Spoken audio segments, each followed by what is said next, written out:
simbolizava, e ela simboliza até hoje, as manifestações artísticas dos povos antigos.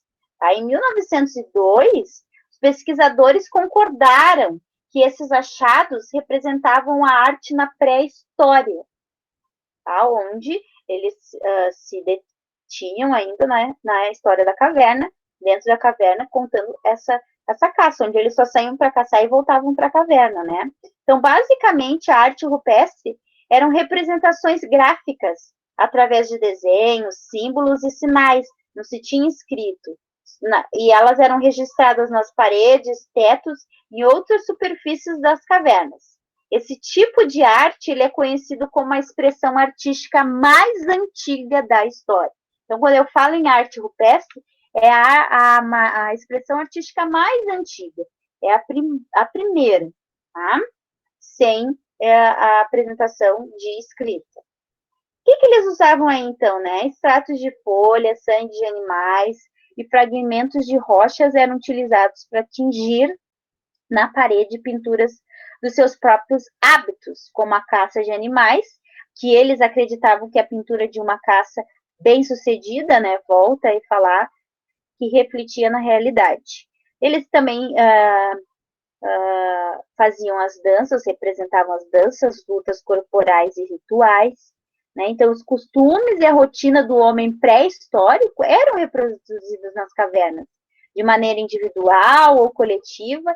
Eles faziam aí, eles até deixavam feito nas paredes os partos, e as relações sexuais eram registradas também. Então, a gente vê que nesse período aí, era só o que eles tinham dentro da caverna, eles só saíam para caçar e voltar. Há estudos que investigam que a possibilidade dessa atividade ser dotada de um sentido especial para o homem primitivo, pois a produção de arte rupestre se distanciava de suas aldeias. Então, a pintura rupestre não se limitava apenas a registros do cotidiano, mas abrangia também aspectos religiosos da pré-história. Então, círculos, espirais, cruzes e outros objetos geométricos eram pintados, tornando a interpretação disso mais complexa e misteriosa. Então, o estudo se tornou da pré-história, falando sobre a pintura rupestre, que ela traz esses símbolos aí que deixam questionamento, né? O que era ideia, o que eles pensavam naquele ideal. Então, isso demonstra o desafio enfrentado pelos arqueólogos, né? E paleontólogos envolvidos nessas pesquisas. Até hoje, eles têm coisas, símbolos que foram encontrados que eles não sabem dizer o que se significa, qual é a interpretação, eles até hoje. Então, eu observo que naqueles tempos já havia noção de proporção na pintura, que o homem procurava destacar um objeto com diferentes tonalidades. Eles já pensavam que não podia ser a mesma cor, né? Apesar de totalmente desprovido de senso estético. Eles não tinham isso. Era uma caverna escura ali, não tinha isso, mas eles já tinham essa concepção. Tá? Então, a arte rupestre no Brasil e no mundo, tá? Em todos os continentes, é possível observar a pintura rupestre. Através dela, os pesquisadores conseguem obter estudos e informações da cultura primitiva. Olha só, são mais de 400 mil sítios arqueológicos que contêm a arte rupestre. Então, por exemplo, no Brasil, é possível encontrar vários sítios de arte rupestre pré-histórica. O maior deles se encontra no Parque Nacional da Serra da Capivara, na cidade de São Raimundo Nonato, no estado do Piauí. Então, Piauí, aqui, é onde a gente encontra esse sítio aí com essa arte rupestre. Tá? Outros parques brasileiros também tem, como o Peruaçu, em Minas Gerais, Lagoa Santa também em Minas Gerais, Rondonópolis, no Mato Grosso, Cariris Velhos, na Paraíba, e Parque Nacional 7 Cidades, no Piauí. Então, a gente tem aqui dentro do nosso país, né, esses sítios aí onde a gente pode encontrar essas artes rupestres aí. Então, fora do nosso, os outros países, também é possível encontrar os sítios da caverna, na França. A última das maiores reconhecimento mundial foi a caverna de Altamira, na Espanha, e Valle Camonica, na Itália. Que daí a gente tem também, ó, aqui fica... Aqui eles usam poucas cores, na verdade, nessas imagens, né? Mas a gente vê aí que tem símbolos, a gente consegue ver os animais, que é a caça, né? Eles ali comemorando, mas tem outros símbolos que a gente... A mão, o círculo ali, né? Então, tem alguns símbolos que eles não conseguem interpretar ainda. Então, apesar de ser considerado um patrimônio da humanidade, tá, que a gente poderia ver todo mundo, a arte rupestre não é devidamente preservada, tá, principalmente aqui no Brasil, pois sofre ação de queimadas e depredação turística, né? Então, a gente não tem muito isso, está ficando sem a arte rupestre aqui, né? Já a arte na Idade Antiga, tá, no período da Idade Antiga, já havia vestígios de civilização bastante avançada.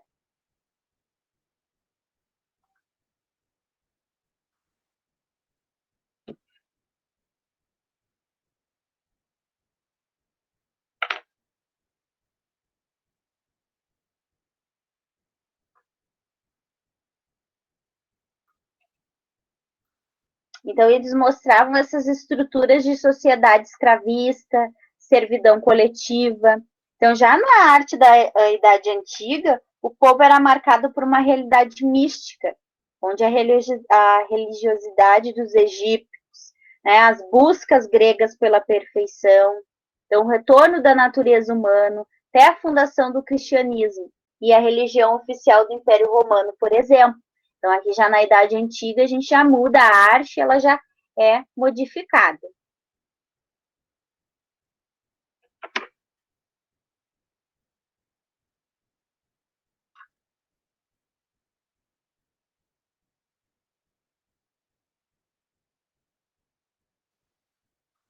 Esse período da arte na Idade Antiga, tá? Ele inicia com a escrita avançada e já se estendeu até a queda do Império Romano. Então, a gente fica bastante tempo aí na arte da Idade Antiga, onde a escrita já se aparece, tá? Já a arte egípcia ali, é a arte no Egito Antigo, estavam muito relacionadas com a vida religiosa, tá? A maioria das estátuas, pinturas, os monumentos, as obras, estavam ligadas direto ou indiretamente aos temas religiosos. Assim como a gente vê na literatura que a religião é muito importante e ela é vista na obra, no poema, aqui também acontece, né? Na representação da arte. Então, a pintura egípcia, que a gente tem o um exemplo ali, ó, já é uma grande parte das pinturas, elas já eram feitas nas paredes das pirâmides, tá? Então, elas saem das cavernas aí, são feitas nas pirâmides. Essas obras, então, elas retratavam a vida dos faraós, as ações dos deuses, a vida após a morte, entre outros temas da vida religiosa. Então, lá na Pedra Lascada, eles faziam a rotina deles dentro daquilo que eles conviviam, que era a caverna. E aqui já se relatava, né, mas percebam que os símbolos ali são relacionados com a religião, tem que estar ligado com a religião.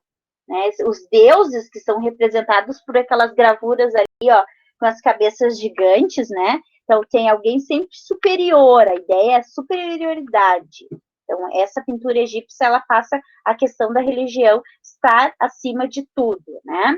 Estes desenhos, eles eram feitos de maneira que as figuras eram mostradas de perfil.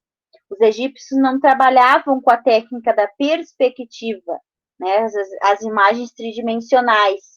Os desenhos eram acompanhados de textos feitos na escrita hieroglífica, que as palavras e expressões eram representadas por desenho. Então, a gente vê ali os desenhos, mas também vemos, né, os rabiscos, os símbolos, que para eles, né, eram as palavras usadas para significar esses desenhos.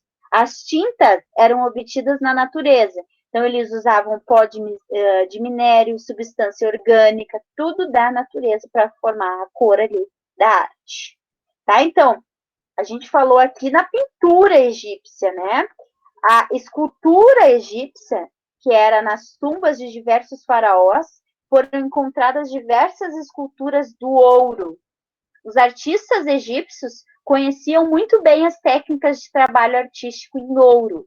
Essa era realmente levar a obra para casa, que valia muito, né?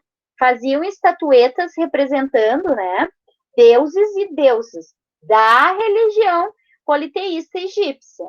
Os outros, o ouro também era utilizado para fazer máscaras mortuárias. Então, o falecido ia com uma máscara feita de ouro, que serviam de proteção para o rosto da múmia. Tá? Tudo esse é contexto histórico. A arte grega foi considerada livre, pois valorizava o homem como sendo o ser mais importante do universo. A inteligência humana era superior à fé. Tá? Então, a gente sai da arte, da pintura e da arte egípcia, para falar da arte grega, que sai da concepção aí a fé ser superior para a inteligência humana ganhar espaço. Então, na arte grega, a inteligência humana era superior à fé, se destacava da fé, tá? Encontrava na civilização egípcia. O dia a dia, a natureza e as manifestações dos gregos eram retratadas na arte. Tá? Por exemplo, lá na escultura e na pintura egípcia não era religião, símbolos, né, que representavam algo superior, já que é a inteligência humana que se destaca. Então, eles procuravam o equilíbrio, o ritmo, a harmonia, pois eles estavam em busca da perfeição. Então, as suas características são buscar a beleza das coisas, a superioridade do homem, a razão e a democracia. Então, o contexto da arte grega, sua civilização se deu, né? Na formação inicial, participaram os aqueus, os jônios, os dórios e os eólios. Depois, eles foram se reunindo em grupos chamados de polis grega, e os povos da Grécia continental e das ilhas do Mar Egeu. Então, o contexto da arte grega, no início era uma sociedade pobre, mas depois enriqueceram e tiveram contato com a cultura egípcia e desenvolveram a sua própria arte. Então, a arte grega começou a se manifestar em 4 períodos. Tá? Período homérico, período arcaico, período clássico e o período helenístico. Então, uma escultura grega, tá, é marcada para esculpir e mostrar a influência que a escultura egípcia tinha sobre eles. Tá? Então, a escultura grega tem influência da egípcia. As estátuas eram perfeitas. Inicialmente, o material era feito com mármore, cujo nome era Kouros, que significava homem jovem. Tá? O escultor fazia com que a estátua fosse um objeto belo e não somente a estátua de um homem. O escultor, ele valorizava a simetria natural, assim como os egípcios, e ele esculpia a figura de homens nus, eretos, numa posição frontal. Então, a escultura grega, ela vem aí falando e dando característica do homem, né? Deixa de lado, mas ele ainda tem a escultura egípcia, que se nós formos olhar lá, a escultura egípcia, né? Tem o deslumbre, o ouro, então eles usaram outro material, eles descobriram outro, né, o mármore, para ficar parecido e dar a impressão da escultura egípcia, a ideia, né, igual. Mas, como não havia regras rígidas para sua produção, a escultura evoluiu, tá? Ela possuía a cabeça mais levantada, como em pose, o corpo descansava sobre uma das pernas, o quadril era um pouco mais alto que o outro. Então, a gente tem alguns exemplos, né? Como o mármore se quebrava facilmente por ser pesado, tá? Então, ele foi substituído pelo bronze, mais leve e e dava mais movimento à escultura. Então, um exemplo disso da escultura grega é a escultura dos Zeus, Artemísio. Então, eles usavam muitos deuses mitológicos que representavam a figura do homem, né? A figura do homem ser a alguém superior, em que braços e as pernas traduzem o movimento, né? Porém, o seu tronco era imóvel. Então, se tinha o movimento da cabeça para baixo. O problema da imobilidade do tronco também foi feita na estátua de Discóbulo. Todos esses foram deuses mitológicos, tá? Foi resolvido por Policleto em sua escultura Doriforo, mostrando um homem pronto a dar um passo. Ou seja, eles destacavam essa questão na escultura grega de deuses mitológicos, tá? A arquitetura grega, ela tinha só um único objetivo: proteger as estátuas dos deuses das ações do tempo.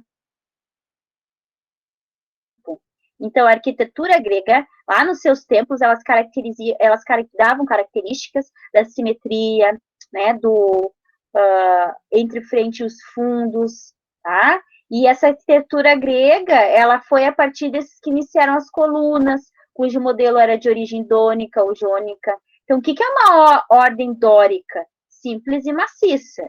E uma ordem jônica, mais detalhada e com mais leveza.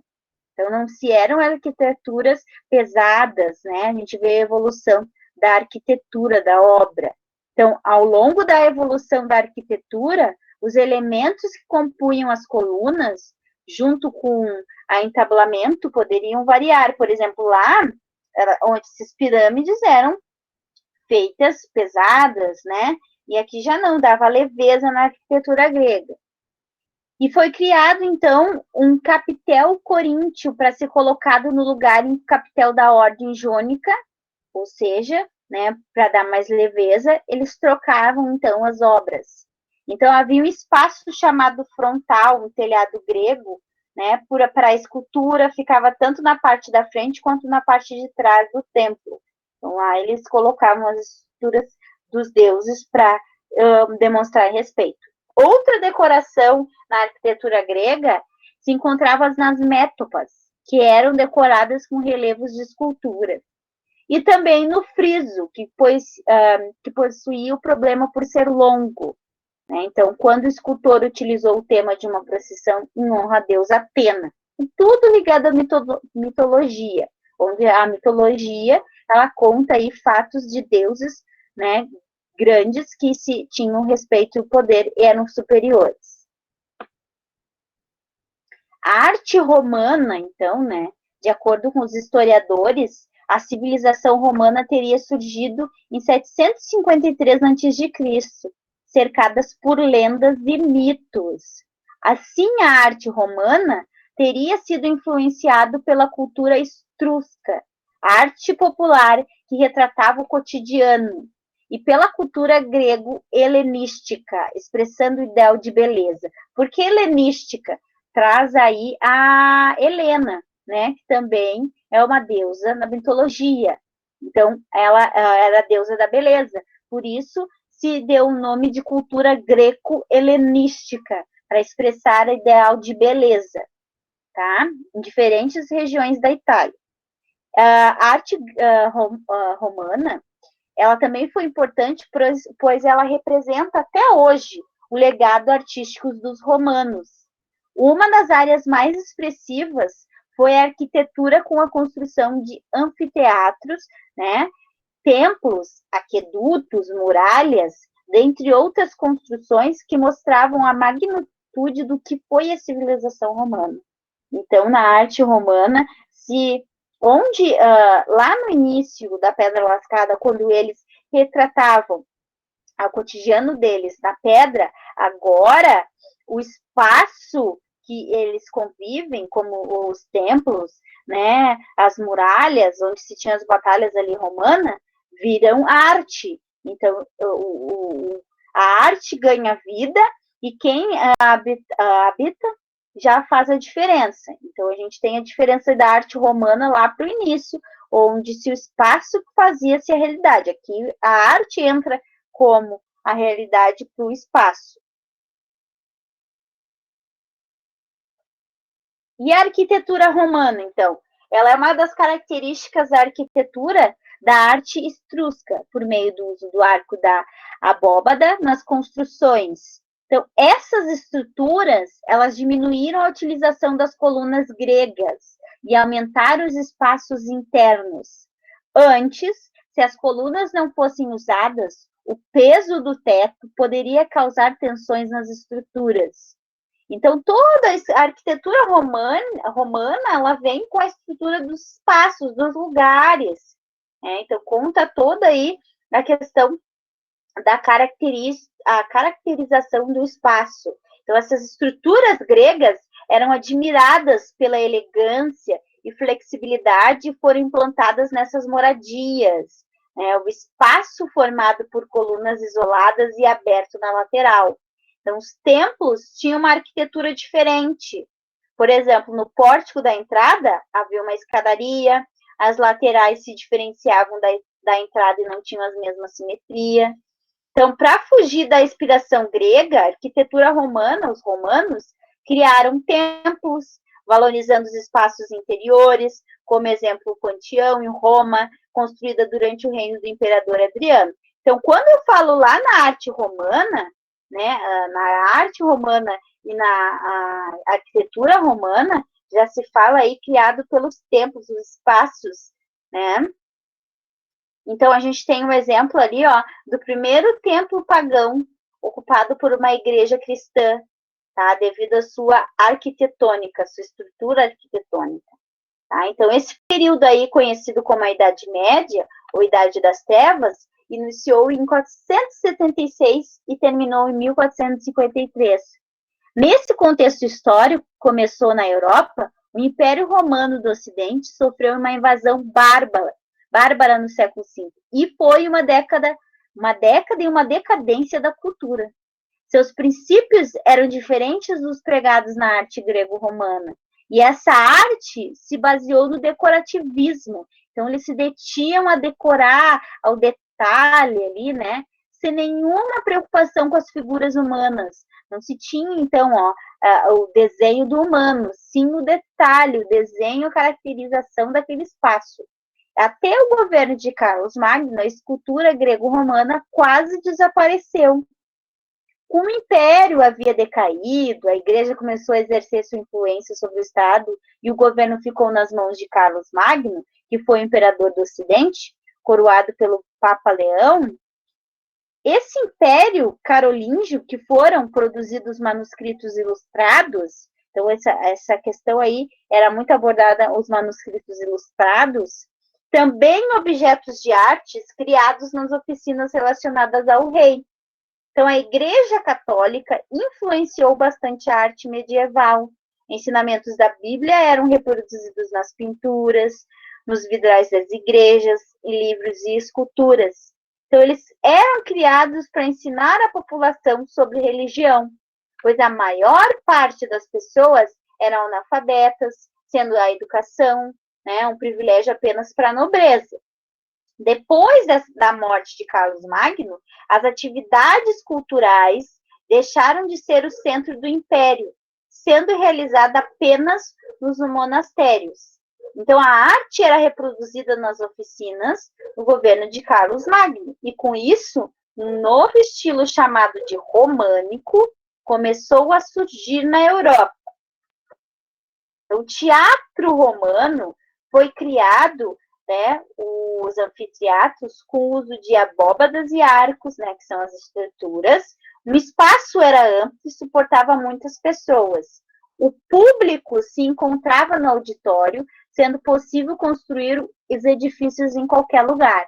Então, dentro desse teatro romano, o evento que eles mais gostavam era as lutas dos gladiadores, e não era necessário um palco para apreciar o espetáculo.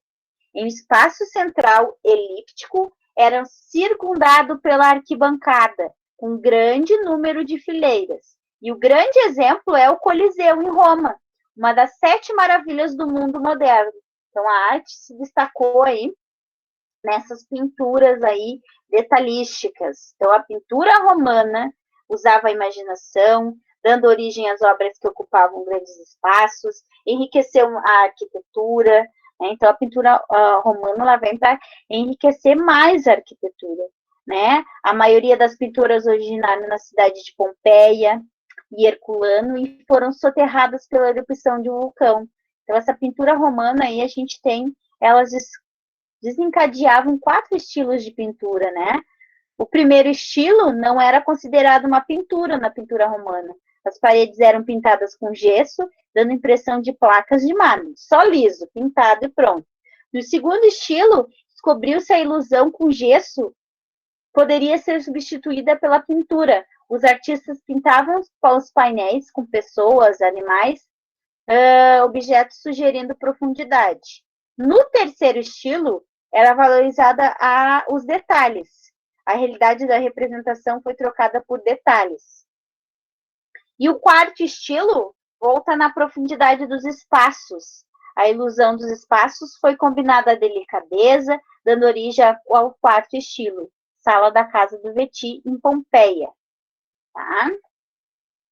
Essa escultura romana, né, os romanos eles eram muito diferentes dos gregos em alguns aspectos, tá? Porque apesar deles apreciarem a arte, eles não representavam o ideal da beleza. Então, a escultura romana não tem beleza, mas a cópia fiel das pessoas, buscando retratar traços particulares das pessoas.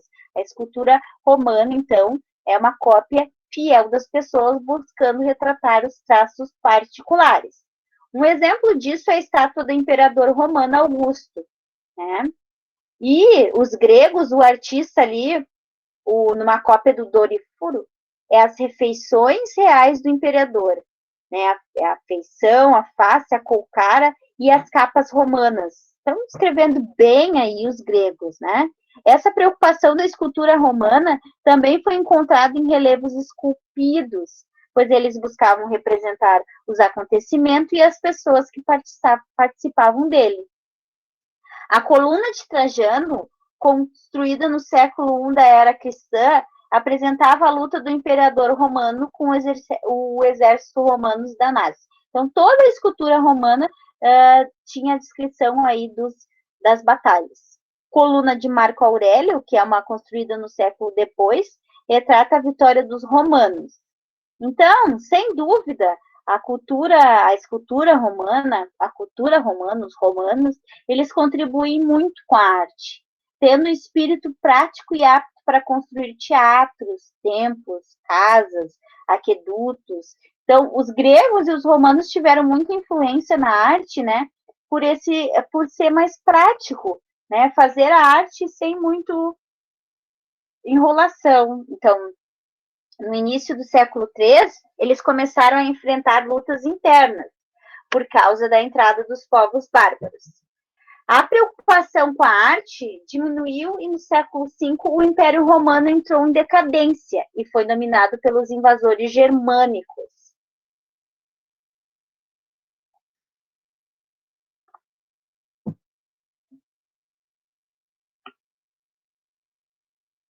A arte paleocristã, então, tá? Surgiu após a morte de Jesus Cristo, onde seus discípulos começaram a espalhar os seus ensinamentos. Inicialmente, a mensagem foi espalhada apenas pela Judéia, província romana, e depois se espalhou pelo Império Romano. Mas nesse período, houveram várias perseguições aos cristãos, que iniciou no ano de 64 no governo do imperador Nero, e a mais violenta delas ocorreu entre 313 e 305 no governo de Diocleciano.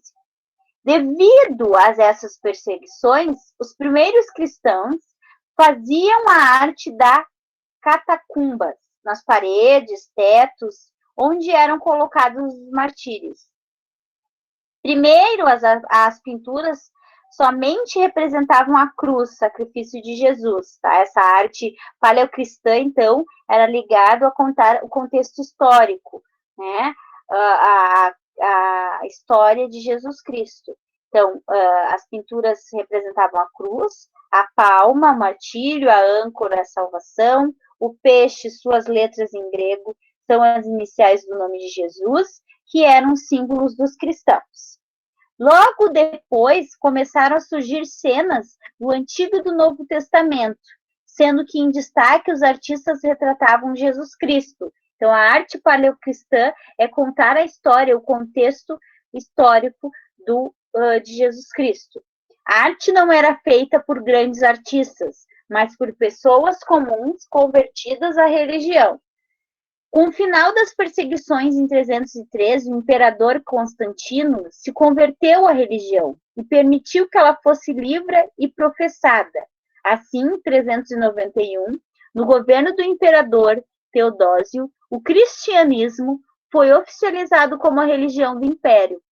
Então, os primeiros templos começaram a surgir o nome de basílica, mantidos até hoje, e eram feitos com mosaicos, pinturas na parede, com os ensinamentos de Jesus. Havia também a necessidade de ampliação do espaço, já que o número de convertidos aumentara. Então, um exemplo de templo é a Basílica de Santa Sabina, em Roma. Essa arte marca um novo período da história, que se inicia simples, nas